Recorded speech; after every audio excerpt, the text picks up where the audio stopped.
Hello everyone and welcome to my video. In today's video, we are going to discuss a very important book which is generally recommended by film professors to understand the philosophy of film, and that is Cinema 1 and Cinema 2, written by Gilles Deleuze. Gilles Deleuze is a 20th century French film philosopher, and he is associated with postmodernism, post-structuralism and process philosophy. Cinema 1, The Movement Image, was actually published in the year 1983, while Cinema 2, The Time Image, was actually published in the year 1985. Both of the books are concerned with cinema's relation with thought rather than reality. Actually, the concept of realism was very popular at the time, and everybody was talking about realism. But Deleuze chose to talk about thought instead of reality, and he treated filmmakers as philosophers. If we see the index of these books, it is very clear that Deleuze tries to remember films and filmmakers as much as possible to understand what's going on, and he considered filmmakers as thinkers who are working with the potentiality of the medium. These books are taxonomy of concepts related to cinema.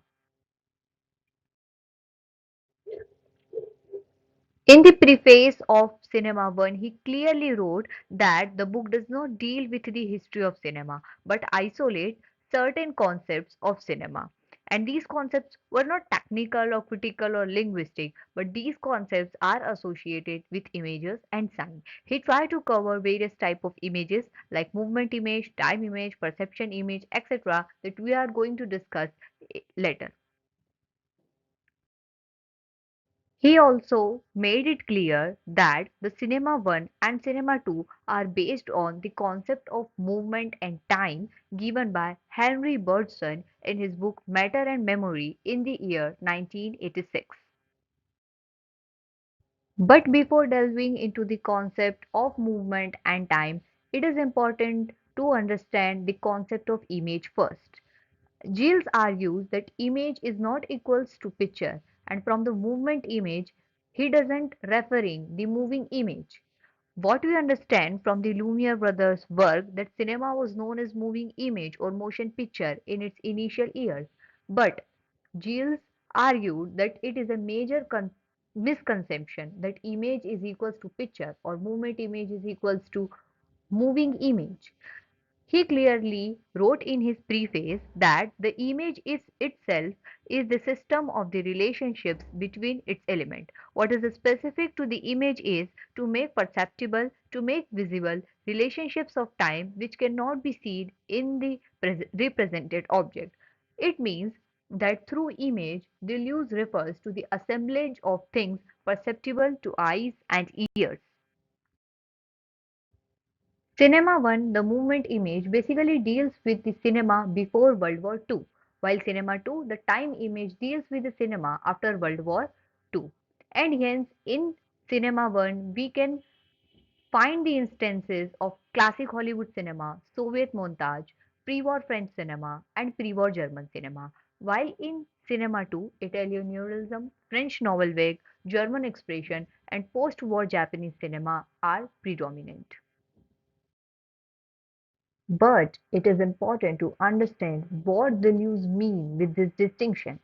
He wrote that I never thought that the movement image and time image are confined to their respective eras, but that each classification is a mode of filmic expressions that were relatively prevalent during its respective era.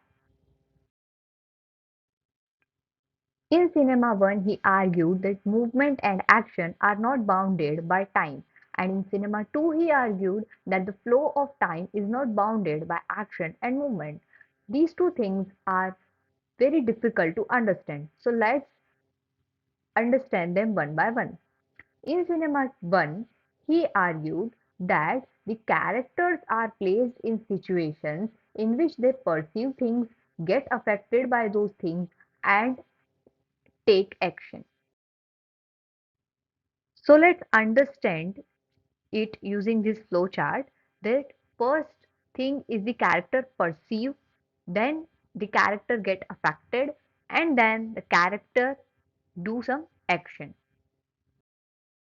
Let's consider it through an example of the movie The Circus. Charlie Chaplin enters the cage. He perceives that there is a lion. He gets affected by it, and then what he do? He tries his best to escape the cage. It means he tries to take the action. And in this way, the concept of perception, affection, and action get more clear. Later he tell that these perception gives birth to the perception image, affection gives birth to the affection image, and action gives birth to the action image. And hence the perception image, affection image, and action image are basically the categories of the movement image. He also referred that the perception image is generally showcased using long shot. The affection image is represented using the close-up shot of characters, and action image are represented using the medium shot. This point is clear from these lines that each one of us is nothing but an assemblage of three images, a consolidate of perception image, action image, and affection image. It means that these three are the subcategories of the movement image. Now I think that you become more clear why movement and action are not bounded by time in the movement image, because the character perceive, affect, and then take action. Now come to the cinema 2, in which the flow of time is not bounded by action and movement, and the characters find themselves in situations where they are unable to act and react directly and immediately. So, in the movement image, when the characters perceive, affect, and act, in the time image, the characters perceive, think, and keep their thoughts in their memory. Let's consider these examples from La Aventura. When the boy left, the girl was thinking. She was thinking continuously, but she is not reacting.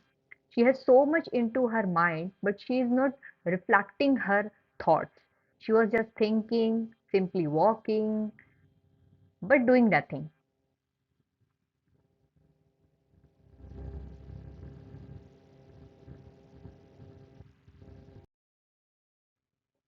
So, in the movement image, the character give instant reaction, but in the time image, characters keep waiting, wondering, and thinking. The major themes of movies in this era was inner mental imagery, memory or past, or the emotional or psychic breakdown. Deleuze also elucidated in the preface of Time Image why this shift happened after World War II, because the circumstances emerged after World War II gave rise to the situations where people don't know how react to the situation. In time image, he also gave the concept of any space whatever. Now, this any space whatever refers to the spaces which are difficult to describe. For example, disused warehouses, waste ground, cities in course of demolition or reconstruction. And we can see these any spaces whatever in movies like Germany Year Zero and Stromboli. Now it is clear how in the movement image, movement and action are not bounded by time, and how in the time image, the flow of time is not bounded by action and movement. But if I talk about example, then the Londell Operator and Battleship Potemkin are the prominent movies that are the example of movement image, and Bicycle Thieves and Umberto D are the example of the time image. Another concept that Deleuze gave in the movement image is about the sensory motor schema. So, the sensory motor schema is the common way of perceiving and acting in the everyday world that privileges a link between perception and action. So, it can be said that sensory motor schema refers that perception triggers action as we do in our everyday life. Similarly, in time image, he gave the concept of pure optical and sound situations, which is also known as op signs or sound signs. So these were the movements where senses such as seeing and hearing are occurring for themselves, interrupting the link between perception and action that is the characteristic of the sensory motor schema. So, if we talk about the major differences between the movement image and the time image, then in the movement image, action operates according to the sensory motor schema. But in the time image, the sensory motor schema is replaced by the pure optical and sound situation. The movement image is the cinema of action, while the time image is the cinema of thought, because the character keeps thinking. Movement image, we can see the direct image of time, but in time image, we can see the direct image of time. Also, the movement image is the cinema of matter, and time image is the cinema of mind.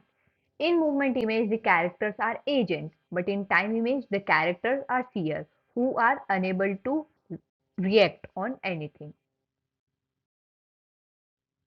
So that's all for today's video. Please like the video and subscribe the channel to learn more about film theory. See you in the next video.